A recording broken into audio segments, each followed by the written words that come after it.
بارش آ جائے گی.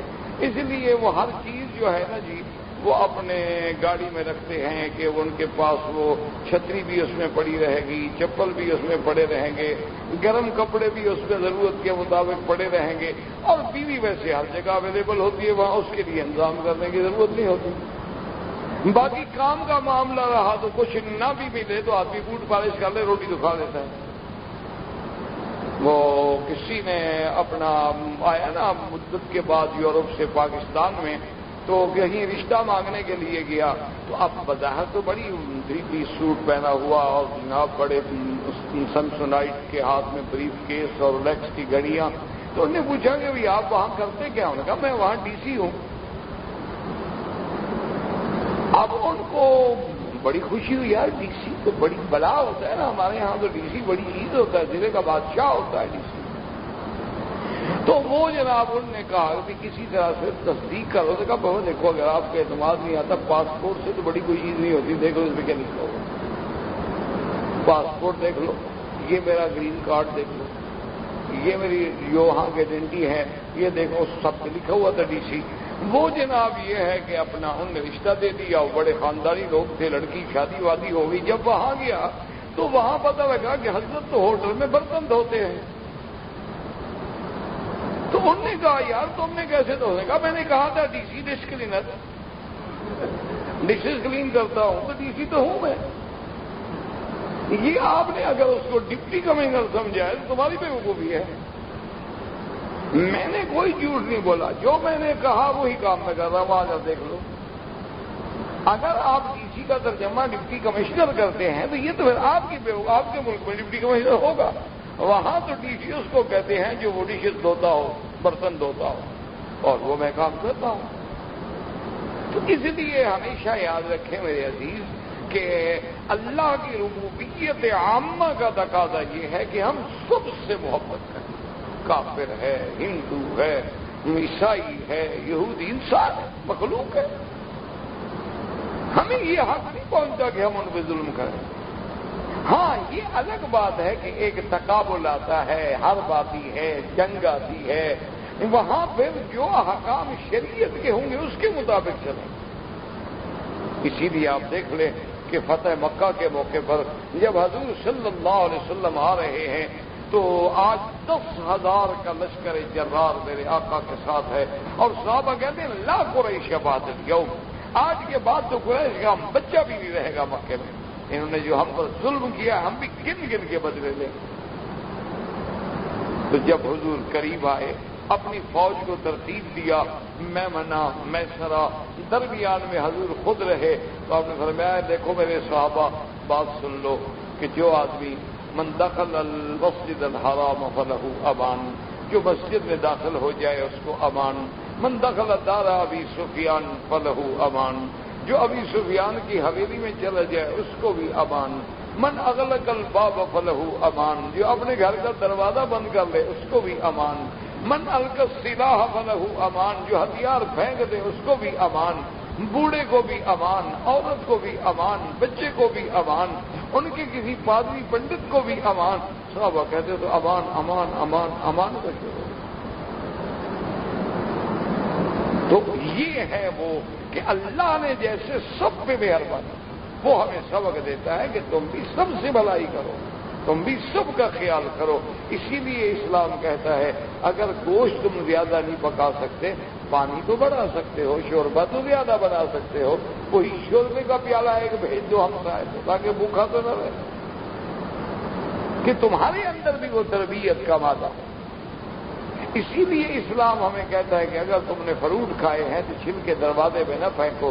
کوئی غریب گزرے گا, اس کو خوشبو آئے گی, یار اس گھر میں تو آم کھائے جا رہے ہیں اور ہمارے گھر میں تو سوکھی روٹی بھی نہیں ہے, تو اس کے دل سے جو ہوک نکلے گی نا وہ تمہارے لیے نقصان کا باعث نہ بن جائے.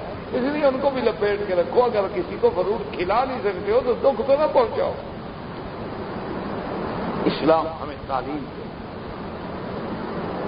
کہ اللہ نے جیسے فرمایا کہ میری صفت کیا ہے, رب العالمین, میں سب کا رب, سب کے پالنے والا ہوں. یہ نہیں ہے کہ مسلمان کے بچے کو تو جب بچہ پیدا ہو تو ماں کے سینے میں دودھ آئے, لیکن کافر ماں کے سینے میں دودھ نہ رکھے. یہودی ماں کے سینے میں دودھ نہ رکھے، عیسائی ماں کے سینے میں دودھ نہ رکھے، ہندو ماں کے سینے میں دودھ نہ رکھے، ان کے بچے مر جائیں، جان چھوٹے نہ دودھ ہوگا، مر جائیں گے۔ میں نہ وہ جس چیز کی ہم نے سب کو دی ہے، پانی کے بغیر کوئی زندہ نہیں، پانی سب کو دیا، ہوا کے بغیر کوئی زندہ نہیں رہ سکتا، میں نے پورے میدان میں ہوا رکھی ہوئی ہے، ذرا کپڑا ہلاؤ ہوا موجود۔ اب یہ ہمارے کوئی پنکھا تو ہوا پیدا نہیں کرتا نا، اصل ہوا تو کھڑی ہوئی ہے، یہ تو حرکت سے ہوا ہمیں لگتی ہے۔ اس لیے اللہ پاک نے دوسری صفت قرآن میں کیا آئی؟ پہلا خلق کیا آیا؟ الحمدللہ، اور دوسرا خلق کیا آیا؟ رب العالمین، اور تیسرا خلق ہمیں کیا ملے گا کہ اسی صفت الرحمن الرحیم، کہ بڑا مہربان، نہایت رحم والا۔ اس کو کہتے ہیں شفقت علی الخلق، کہ اللہ کی مخلوق پہ شفقت، کیوں؟ بڑا مہربان، نہایت رحم والا ہے، کہ جب تم رحم کرو گے، جو وہ صفت رحمت جو اللہ کی ہے، جب اس سے تم لوگے تو من رحم رحم، جب تم رحم کرو گے تو تم پر رحم کیا جائے گا۔ اسی لیے آتے ہیں من رحم فی الارض، جس نے زمین والوں پہ رحم کیا، آسمان والا اس پہ رحم کر دیتا ہے۔ تو یہ شفقت علی الخلق ہے، کہ غیروں پر رحمت کرنا، غیروں پر احسان کرنا، اور اس میں یہ بھی تمیز نہیں ہے کہ تم نے کس پہ کیا۔ یعنی صحیح حدیث مبارک میں آتا ہے کہ ایک عورت تھی، بڑی فاحشہ تھی، بڑی زانیہ اور بڑی فاحشہ بازاری عورت تھی، اور وہ جا رہی تھی کسی اتفاق سے صحرا میں پھنس گئی۔ جب پیاس نے تنگ کیا تو دیکھا کہ ایک کچا کنواں ہے، صحرا میں جیسے عام کھدائی کر کے پانی نکال لیتے ہیں، وہاں آئی، اس نے دیکھا کہ پانی تو ہے، اب بڑی پیاسی تھی اور اس کے پاس کوئی چیز نہیں، اس نے پاؤں سے جوتا اتارا، اپنے بوٹ نکالے، اپنے شوز نکالے، اور دوپٹے کو رسی بنایا اور باندھا، اور اس سے تاکہ کچھ گھونٹ آئے گا تو جان بچا لوں گی۔ تو جب نکالتے بل کل کوئی الحاظ اعلیٰ طرف دیکھا کہ کتا تڑپ رہا ہے پیاس سے، تو اس نے خود منہ میں پانی نہ ڈالا، پہلے کتے کو پانی ڈال دیا، پھر نکالا، پھر ڈالا، پھر نکالا، پھر ڈالا، پھر خود پیا، کتا اٹھ کے چل پڑا، اس کو پانی مل گیا، وہ ہوش میں آ گیا۔ تو اللہ تبارک و تعالیٰ نے اس کے صرف اس مخلوق پہ رحم کرنے پر، کتے پر، اور وہ بھی کتے پہ جو نجس العین ہے، اس پر رحم کر رہے تھے، اللہ نے سارے گناہ معاف۔ تو اب حالانکہ دیکھیں انہوں نے بندے پہ بھی رحم نہیں کیا، ایک کتے پہ رحم۔ تو اس کو کہتے ہیں شفقت علی الخلق، کہ اللہ کی مخلوق پہ شفقت کرنا۔ تو جب کیونکہ اللہ کی صفت ہے الرحمن، رحمان مانا مہربان، رحیم مانا نہایت رحم والا، تو بعض علماء میں دونوں مبالغے کے سکے ہیں، لیکن رحمان جو ہے رحمان دنیا و رحیم الآخرہ، کہ قیامت میں تو مہربانی پھر صرف ایمان والوں پہ ہوگی، لیکن دنیا میں مہربانی سب پہ ہوگی، سب کو پانی ملے گا، اولاد ملے گی، روزی ملے گی، بارشیں ملیں گی، موسم ملے گا، رہنے کے لیے زمین ملے گی، اور چھت کے لیے آسمان ملے گا، رات کو چمکتے ہوئے تارے ملیں گے، نظام عالم کو چلانے کے لیے سورج، چاند، تارے، ہوائیں سب کو سخر کر دی ہیں اللہ نے۔ تو اللہ فرماتے ہیں میرے بندے تم بھی اپنے اندر ایسی صفتیں پیدا کرو کہ تم بھی ہر کسی پہ مہربانی کرنے والے، سب کی تربیت کرنے والے، سب کے ساتھ شفقت سے پیش آنے والے، اور اپنے آپ سے زیادہ دوسرے کو ترجیح دینے والے۔ اس کو کہتے ہیں وہ صفتیں جو رحمت سے پیدا ہوتی ہیں۔ تو اب جناب اس کے بعد اللہ نے فرمایا کیا؟ مالک یوم الدین۔ جب آپ نے مالک یوم الدین پڑھا، کیا مانا ہے؟ مالک یوم الجزا، قیامت کے دن کا مالک ہے۔ تو یہاں سے ہمیں کیا سبق ملا کہ تم اپنے اندر عدل و انصاف پیدا کرو۔ کیوں؟ اللہ عادل ہے، وہ ظلم سے پاک۔ ان اللہ لا یظلم مثقال ذرۃ، اللہ تو ذرے کے برابر بھی کسی پہ ظلم نہیں کرتے، وہ ظلم سے پاک ہیں، تمام صفات نقصان سے پاک ہیں، منزہ عن سائر صفات النقص والاثم والضعف والعجز والاختلال، متصف بسائر صفات الجلال والجمال والکمال۔ تو اللہ نے ہمیں سبق دیا کہ مالک یوم الدین کے دربار میں تم نے آنا ہے، تو وہاں سے اللہ نے تمہیں حکم کیا دیا ہے کہ اعدلوا هو اقرب للتقوى، کہیں فرمایا اقیموا الوزن بالقسط ولا تخسروا المیزان، کہ ہر بات میں عدل، کہ تول ہو تو عدل، پیمائش ہو تو عدل، کبھی گواہ بن جاؤ تو عدل، کبھی جج بن جاؤ تو عدل، کبھی حاکم بن جاؤ تو عدل، کبھی گھر میں بڑے بن جاؤ تو عدل، اگر اللہ نے تمہیں 2 بیٹے دیے 4 بیٹیاں دی ہیں تو عدل، تمہاری 1 بیوی کے بجائے 2 بیویاں ہیں تو عدل، کیونکہ ہم نے اسے عادل کمانا ہے اور اس کی دربار میں ہم نے قیامت میں جانا ہے۔ تو ہمیں مالک یوم الدین سے کیا سبق ملا؟ عدل و انصاف کا، کہ ہم اپنے اخلاق میں، ہم اپنے معاملات میں عدل و انصاف پیدا کریں، کہ یہ نہ ہو کہ لینے کے لیے اور بانٹ ہوں اور دینے کے لیے اور بانٹ ہوں، کھانے کے دانت اور ہوں اور دکھانے کے دانت اور ہوں۔ اسلام اس کا اخلاق کا سبق نہیں دیتا، وہ کہتا ہے مالک یوم الدین۔ اچھا جی، اب آگے کیا ہے؟ اگلا سبق کیا ملے گا؟ ہم ایاک نعبد۔ اب اسی طرح دیکھتے ہیں نا کہ خل کے اخلاق اول، اخلاق نمبر 1، اخلاق نمبر 2، اخلاق نمبر 3، اخلاق نمبر 4، اب آپ 5 پہ آ گئے ایاک نعبد۔ ایاک نعبد سے ہمیں کیا ملا؟ اس میں علماء کہتے ہیں کہ اس سے یہ ہمیں ملا تواضع، کہ مولا ہم تیرے بندے، تو مالک ہے، تو خالق ہے، تو رازق ہے، تیری صفت جو ہے تم مالک ہے، ہم تو مملوک ہیں، ہم تو غلام ہیں، بندے ہیں، غلام کی بھی بلا کوئی حیثیت ہوتی ہے۔ جب بندہ غلام ہوتا ہے، ایک آدمی کو آپ نوکر رکھتے ہیں، آپ اس کو کہتے ہیں بیٹھ جاؤ، کھڑے ہو جاؤ، کھڑے، آپ کہتے ہیں جاؤ بھائی میرے لیے بازار سے فلاں چیز حاضر، وہ بیچارہ یہ بھی نہیں پوچھتا کہ جناب آج جو آپ چیز منگوا رہے ہیں اس کا تو موسم بھی نہیں ہے، آپ کیا کر رہے ہیں؟ اللہ فرماتے ہیں نہیں۔ اس میں وہ سبق ہمیں کیا مل رہا ہے؟ تواضع، کہ میرا مولا ہم تو تیرے بندے ہیں۔ اور دیکھیں نماز کیا ہے؟ تواضع۔ حج کیا ہے؟ تواضع۔ طواف کیا ہے؟ تواضع۔ ورنہ کو بات ہے کہ پھر رہے ہو۔ صفا مروا کیا ہے؟ تواضع۔ دوڑ رہے، اللہ نے کہا بس دوڑ رہے۔ کنکریاں مارے، کنکریاں مارنا بھی کوئی عبادت ہوتی، لیکن تواضع کا معنی یہ ہے کہ غلام کا معنی یہ نہیں ہوتا کہ غلام پوچھا کرے کہ جی اس میں کیا حکمت ہے۔ غلام کا تو معنی یہی ہوتا ہے کہ جو مالک کا حکم ہے تابع۔ اسی لیے بڑی مثال مشہور ہے نا جی، کہ بادشاہ جو تھے محمود، وہ ایاز کو بڑا پسند کرتے تھے، تو لوگ جلتے تھے کہ بھئی اس ملازم کو ہم پر کیوں ترجیح دیتا ہے۔ تو ایک دن بادشاہ نے سارے دوستوں کو بلایا اور ان سے کہا کہ بھئی آج مجھے بڑی خوشی ہے میرے لیے، تو میرے اس کمرے میں جو چیزیں موجود ہیں ایک ایک چیز ہر آدمی اٹھا دو، لیکن شور نہ کرو، ادب سے، احترام سے، ہر بندہ جو چیز اٹھائے ایک، اور اٹھائے گا صرف ایک، لیکن جو اٹھائے گا میں اس کو دے دوں گا۔ انہوں نے کہا جی ٹھیک ہے۔ اچھا، بادشاہ کا دربار تھا، بادشاہ کا کمرہ تھا، کوئی مذاق تو نہیں تھی۔ کسی نے جناب قیمتی جام اٹھا لیا، کسی نے قیمتی قالین اٹھا لیا، کسی نے قیمتی پیٹنگ جو لگی ہوئی تھی بڑی قیمتی وہ اٹھا لی، کسی نے کوئی تصویر تھی وہ اٹھا لی، کسی نے کوئی موتی اٹھا لیا، سب نے اٹھا لیا، اور ایاز کونے میں کھڑا ہے خاموش۔ جب سب نے لے لیا، بادشاہ نے کہا دیکھ بالکل میں نے دے دیا ہے۔ تو ایاز کو بلایا تم کیوں چپ کر کے کھڑے ہو؟ آج جو چیز اس کمرے میں موجود ہے جو چاہو لے لو۔ انہوں نے کہا جی مجھے تو بس صرف آپ کا قرب چاہیے، آپ کا وجود چاہیے، آپ کی ذات کے ساتھ رہنا چاہیے، اور مجھے کچھ نہیں چاہیے۔ تو بادشاہ نے ان سے کہا کہ دیکھو، کسی کو جام عزیز تھا، کسی کو قالین عزیز تھی، لیکن ایاز کو تو میں عزیز ہوں نا، اس لیے ایاز پیارا نہ ہو تو میں کیا کروں؟ تم لوگوں نے تو چیزیں پسند کی، لیکن ایاز نے مجھے پسند کیا، اس لیے ایاک نعبد میں ہمیں تواضع کا وعدہ ملا، اور ایاک نستعین اس میں ہمیں قناعت کا سبق ملا۔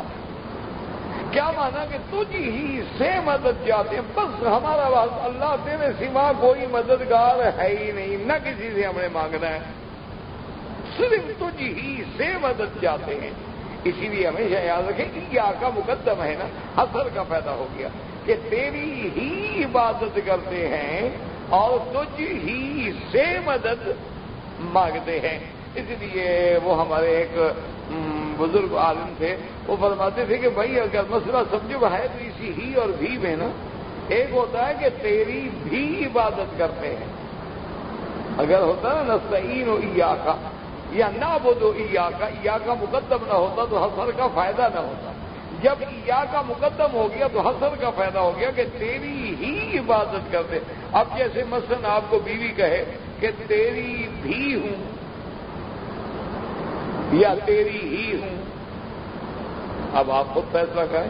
اگر وہ کہیں کہ تیری بھی ہوں اور کبھی کبھی ذائقہ بدلنے کے لیے کسی غیر کی بھی ہوں تو پھر بندہ بغیرت بنے گا. اسی طرح اگر وہ کہے کہ تیری بھی عبادت کرتے ہیں لیکن کبھی کبھی قبروں پر بھی تھوڑا سا ٹکر بکر مار لیتے ہیں اور کبھی کبھی ہم جا کر کسی درخت پہ، سورج پہ، آگ پہ، چمکتی ہوئی چیزوں کے آگے بھی جھک جاتے ہیں تو پھر وہ عبادت نہ رہی. تیری ہی عبادت کرتے ہیں، تجھ ہی سے مدد مانگتے ہیں تو کنات آ جائے. اچھا خدا کی قدرت ہے کہ جب کنات آ جائے نا تو آدمی پھر غنی ہو جاتا ہے اور جب طمع آ جائے تو آدمی فقیر ہو جاتا ہے. جب ہم کنات ہوگی کہ تجھ ہی سے مانگنا ادھر ادھر دیکھنے کی ضرورت ہی نہیں. ادھر ادھر اس لیے حضرت بھائی عزیز رستامی ایک بہت بڑے اللہ کے ولی گزرے ہیں. انہوں نے بڑا عجیب واقعہ لکھا. انہوں نے لکھا کہ بہت بڑا قحط پڑا ہمارے دور میں. اتنی قحط پڑا اللہ معاف کرے کہ لوگ جو تھے پرانے چمڑے ڈھونڈ کے پانی میں ابال کے غریب پیتے تھے. اتنی قحط پڑ گئی. کہتے کہ میں گزرا تھا، ایک بندہ بیٹھا ہے بڑا ہنس رہا ہے اور بڑا مسکرا رہا ہے اور بڑے خوش اور بالکل بے فکر. میں نے اس کو بلایا، نے کہا بھائی لوگ قحط کے مارے رو رہے ہیں، پریشان حال ہے اور تم اتنے مست بیٹھے ہوئے ہو، عجیب بات ہے. اس نے کہا جی میرا جو مالک ہے نا جس کا میں نوکر ہوں اس کے تو گودام گلے کے بھرے ہوئے ہیں، مجھے کیا فکر ہے. وہ ہیں جن کے گھر میں دانے نہ ہیں، مجھے کیا ہے. میرا جو مالک ہے نا اس کے تو میلوں کے حساب سے گودام ہیں، اسٹور ہیں اور بڑا بازاریں ہیں، ہمیں تو کیا فکر ہے. تو بھائی عزیز فرماتے ہیں میں نے کہا کہ دیکھو اس بندے کو اپنے دنیا کے بندے پر کتنا ناز ہے اور جس کے پاس خزائن السماوات والارض ہیں جب اس کے ساتھ تعلق بن جائے تو پھر ہمیں فکر کرنے کی کیا ضرورت ہے. اس لیے کہ جب خزائن السماوات والارض کا مالک ہے تو ایاک نستعین سے ہمیں سبق ملا کنات کا کہ ہم صرف میرا مولا تجھ ہی سے مدد مانگتے ہیں اور تجھ ہی سے مدد چاہتے ہیں اور اس کے علاوہ ہمیں نہ کوئی دروازہ ہے نہ ہم دروازہ دیکھنا چاہتے ہیں نہ جانا چاہتے ہیں. تو ہمیں یہ خلق ملا، وہ بھی ہم نے فاتحہ سے سیکھا. اب اس کے بعد آئے اہدنا الصراط المستقیم. اس میں بھی ہمیں سبق ملا کہ مولا صراط مستقیم کیا وہی علم و حکمت والا کہ ہمیں سے راستہ ملے تو سیدھا، علم ملے تو سیدھا. اب اگر ہمیں گمراہ علم ملا پھر تو ہم گمراہ ہو جائیں گے. علم تو ہے نہیں، ورنہ آپ دیکھو نا ناچنا بھی تو علم ہے، گانا بھی تو علم ہے، موسیقی بھی تو علم ہے، جادو بھی تو علم ہے اور اسی طریقے سے آتش بازی یہ بھی تو علم ہے. ساری چیزیں علوم ہیں لیکن ایک علوم ضارہ ہیں، ایک علوم نافعہ ہیں، ایک علوم ضالہ ہیں، ایک علوم ہدایت والے ہیں، ایک علوم رحمانیہ ہیں، ایک علوم شیطانیہ ہیں. اب دیکھو نا جیسے یورپ ہے ان کے پاس کوئی کم علم ہے، دنیا کی تمام جدید ٹیکنالوجی تو ان کے پاس ہے، جدید علوم تو سارے ان کے پاس ہیں، جدید جو اس وقت حاجات ہیں دنیا کی وہ ان کے پاس ہیں. لیکن دیکھنا یہ ہوگا کہ کیا ہم ان علوم سے علوم نافعہ حاصل کرنے کے بعد اس کا استعمال کیسے کر رہے ہیں. تو اس کا ہمیں سبق ملا، خلق ملا کہ اہدنا الصراط المستقیم کہ یا اللہ ہمیں علم و حکمت عطا فرما، ہمیں صراط مستقیم عطا فرما. اور اس پہ بڑی عجیب بات لکھی ہے علماء نے. انہوں نے کہا کہ اگر علم حکمت ہو اور علم رحمانی ہو تو اس سے روح اور بدن دونوں کو فائدہ ہوتا ہے. اللہ تبارک و تعالیٰ اس کے لیے نور پیدا کر دیتے ہیں. من یرد اللہ بہ خیرا ان یفقہہ فی الدین. اور اسی طرح اللہ فرماتے ہیں من یرد اللہ ان یہدیہ یشرح صدرہ للاسلام فہو علی نور من ربہ. وہ اللہ کی طرف سے نور میں آ جاتا ہے اور اس سے روح اور جسم دونوں کو فائدہ پہنچتا ہے. اور اگر علوم یعنی شیطانیہ ہوں جسم و جان کو تو فائدہ پہنچے گا لیکن روح کو فائدہ نہیں پہنچے گا. اسی لیے اب آپ دیکھ لیں کہ یورپ کے پاس کتنے علوم ہیں لیکن ان کا جسم و جان کو تو فائدہ ہے. ایئر کنڈیشن ہے، گاڑیاں ہیں، کاریں ہیں اور بڑے بڑے عجیب عجیب راحت کے اسباب ہیں، ٹیلی ویژن ہے، انٹرنیٹ ہے، ڈشز ہیں، کیبل ہیں، فلاں ہے. لیکن روحانی طور پر یہ عالم ہے کہ آپ حیران ہوں گے کہ ہر 20 سیکنڈ کے بعد ایک عورت کی عزت و عصمت ناراض کی جاتی ہے ہر 30 سیکنڈ.